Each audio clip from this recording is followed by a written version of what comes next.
Bonjour à tous, bienvenue sur ma chaîne YouTube. Je m'appelle Vikas Nera et dans la vidéo d'aujourd'hui, nous allons parler du serveur de messagerie, Mail-in-a-Box, et de son installation sur Ubuntu. C'est le serveur de messagerie le plus simple, nécessitant peu de commandes ou des étapes complexes. Son installation s'effectue en quelques commandes seulement. Nous allons d'abord installer Antu. Je l'installerai sur un VPS. Vous pouvez également l'installer sur un VPS. 2 Go de RAM sont requis. Vous pouvez consulter cette configuration ici. Ensuite, une liste de fournisseurs proposant 425 options OpenVPS est disponible ici. Leur lien d'affiliation est également disponible ici. Si vous utilisez ce lien, cela me sera utile. Si vous n'êtes pas encore abonné à ma chaîne YouTube, abonnez-vous. J'ai déjà parlé du serveur Redmail. Avant cela, j'ai également parlé du serveur Mailco et d'autres sujets connexes ici. Vous pouvez également regarder ces vidéos. De nombreuses autres vidéos sur l'email marketing seront bientôt disponibles. Alors, abonnez-vous à ma chaîne YouTube. Le domaine que j'utiliserai dans cette vidéo est celui-ci. Le VPS que j'utilise est de DigitalOcean. J'ai déjà créé une droplet ici. Regardez ici, il fonctionne sous Ubuntu 18 et j'ai copié son IP et son mot de passe. L'IP est ici et le nom d'utilisateur par défaut est root. Le mot de passe est celui-ci. Ok, alors, que devons-nous faire en premier? Nous devons ouvrir PuTTY. Ensuite, accéder à notre VPS. Connectez-vous en saisissant notre IP ici et en cliquant sur « Ouvrir ». Copiez simplement le mot de passe. Connectez-vous en tant que root. Collez le mot de passe et continuez. Nous sommes connectés en tant que root. Ok. La première chose à faire est de mettre à jour votre serveur de nom ici. L'avantage de mettre à jour le serveur de nom est que vous n'aurez pas besoin de saisir manuellement les paramètres d'EKIM, SPF ou similaires. Alors, quelle est la première étape? Je l'ai déjà fait ici. Suivez les mêmes étapes. Définissez-les comme ns1.box.udomain.com et ns2.box.udomain.com, en remplaçant votre domaine par votre domaine actuel. Les enregistrements glue sont configurés comme ceci dans Freum. Si vous utilisez GoDaddy, vous devrez pointer le nom d'hôte vers l'adresse IP correspondante. C'est tout aussi simple et économique. Vous pouvez ajouter des enregistrements glue avec ces paramètres. Cela signifie que le serveur de nom doit pointer vers cette adresse IP, car elle appartient à votre VPS. Regardez ça. Que faire après l'avoir pointé? J'ai fourni une capture d'écran ici. Voici la commande permettant de définir le serveur de nom. Copiez-la. Collez-la ici. N'oubliez pas de remplacer le nom de domaine par le vôtre. Exécutez cette commande uniquement après l'avoir mise à jour avec votre domaine. Je vais copier-coller mon domaine et appuyer sur Entrée. Ensuite, j'exécuterai la deuxième commande ici. Copier-coller-la pour l'exécuter. C'est très simple. Il vous suffit d'exécuter quelques commandes et votre serveur de messagerie sera installé.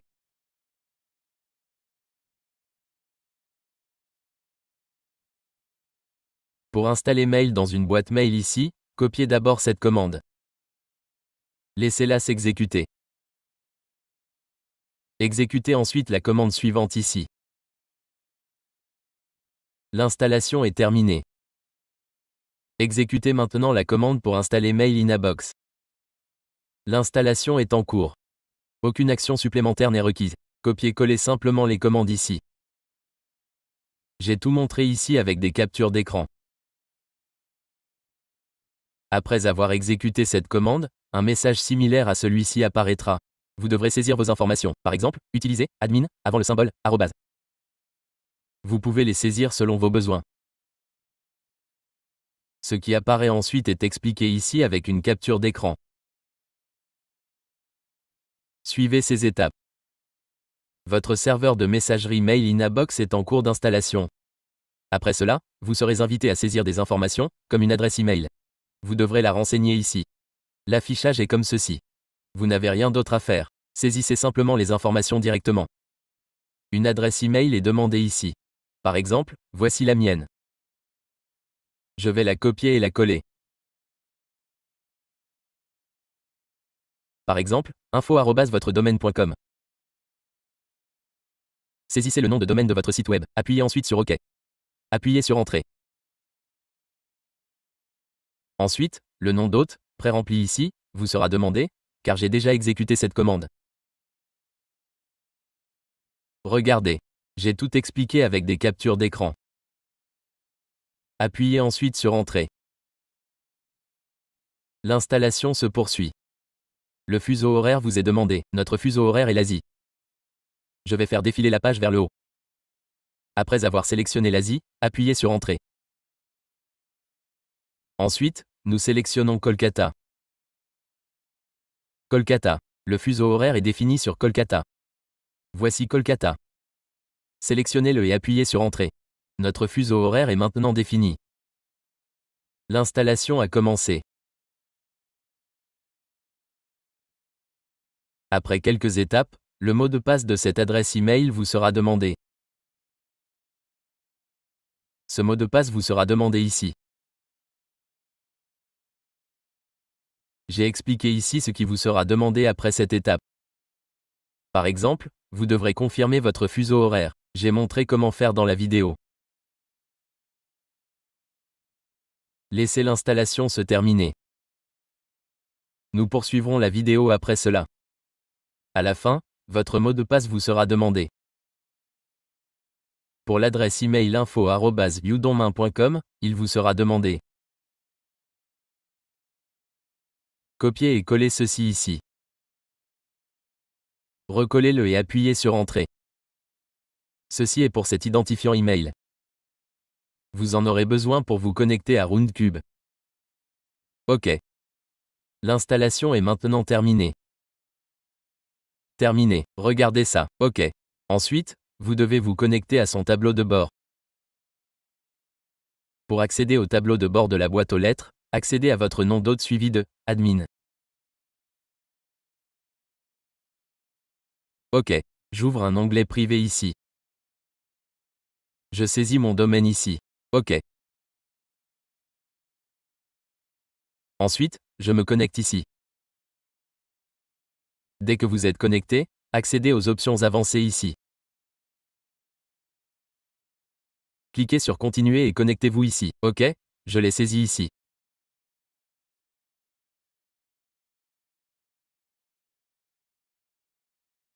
Utilisez info@udonmain.com et connectez-vous.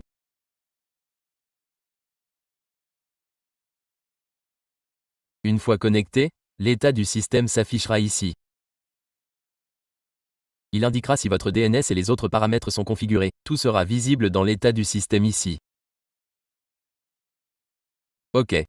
Regardez ici, si votre serveur de nom est entièrement mis à jour, une coche apparaîtra. Sinon, elle ne sera pas cochée. Si vous n'avez pas configuré le DNS inversé, il apparaîtra comme décoché ici. Dans DigitalOcean, le DNS inverse requiert que le nom de la gouttelette corresponde à votre nom d'hôte.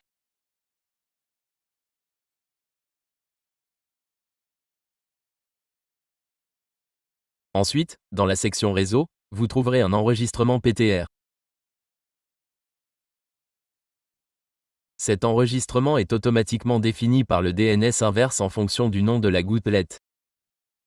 Ce nom doit être identique à votre nom d'hôte. Cela configurera automatiquement le DNS inverse. Et maintenant? J'ai tout expliqué ici avec des captures d'écran. Assurez-vous de les consulter. Accédez à Système, puis Certificat TLS. Cliquez sur Certificat TLS Système. Cliquez ensuite sur Provisionner. Votre certificat sera alors installé automatiquement. Installé. J'ai tout expliqué ici avec des captures d'écran. Après cela, il est installé ici. Si vous souhaitez créer un nouvel utilisateur, accédez à Courrier et utilisateur pour en ajouter un.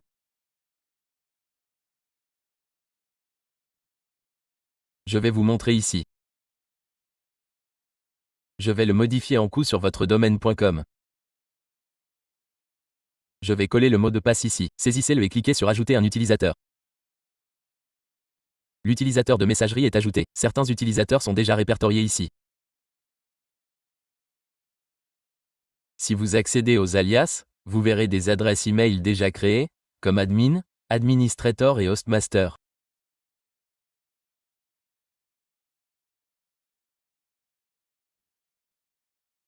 Ensuite, sous « Instructions », vous trouverez vos informations SMTP et plus encore. Elles sont fournies ici.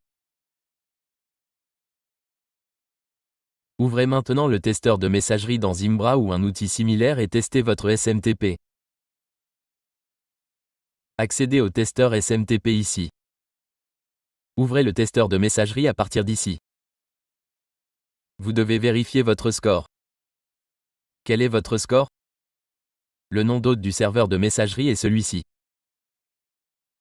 Je vais le coller ici. Le port est 587. Regardez ceci. Sélectionnez « Sécurité TLS ». Pour le nom d'utilisateur, saisissez « Info » ici.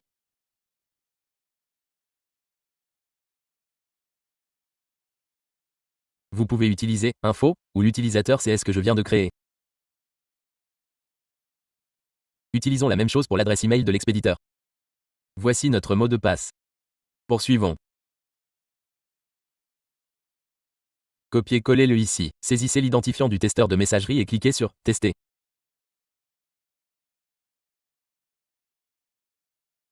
Une fois que vous avez cliqué sur « Tester », l'email est envoyé. Cliquez ensuite sur « Vérifier votre score ».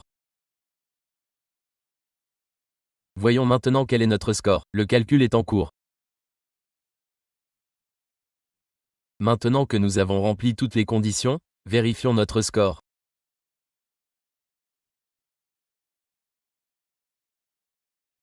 Regardez ici, nous avons obtenu la note parfaite de 10 dixièmes. En cliquant ici, l'adresse email de l'expéditeur est celle-ci. Tous les détails, comme des KIM et plus, s'affichent. Aucune configuration manuelle n'est requise, tout est configuré automatiquement. Pour vérifier cela, accédez à la section Système. Cliquez sur DNS externe. Tous les enregistrements MX, DKIM, SPF et autres paramètres appliqués s'affichent. Aucune configuration manuelle n'est requise, tout est géré automatiquement. J'ai expliqué tout cela avec des captures d'écran montrant où aller et comment procéder. Par exemple, pour ouvrir Roundcube, j'utilise admin ici, mais vous devriez utiliser mail. Une fois que vous avez saisi mail, Roundcube s'ouvre ici. Vous pouvez accéder à ces identifiants de messagerie. Le nom d'utilisateur est ceci et le mot de passe ceci. Cliquez sur Connexion. Votre identifiant de messagerie sera connecté à Roundcube. Vous pouvez également utiliser cette adresse pour envoyer des emails. Nous avons également testé SMTP et d'autres fonctionnalités ici. Vous pouvez également utiliser ces informations SMTP dans n'importe quel logiciel d'envoi de courrier en masse. Tous les détails nécessaires sont disponibles ici. J'ai tout expliqué avec des captures d'écran. Regardez-la en entier. Je publierai également cette vidéo sur YouTube. Abonnez-vous à ma chaîne YouTube, d'autres vidéos de mailing seront bientôt disponibles. Regardez-la en entier. J'ai déjà abordé de nombreux serveurs de messagerie ici. Vous devriez les regarder aussi. Toutes les commandes et les détails sont disponibles sur mon site web. Vous trouverez le lien dans la description de la vidéo. Si vous souhaitez que je configure un serveur de messagerie pour vous ou que vous ayez besoin d'une formation personnalisée sur ce serveur, je le propose également. Je propose tous ces services ici. Vous pouvez consulter tous ces détails ici.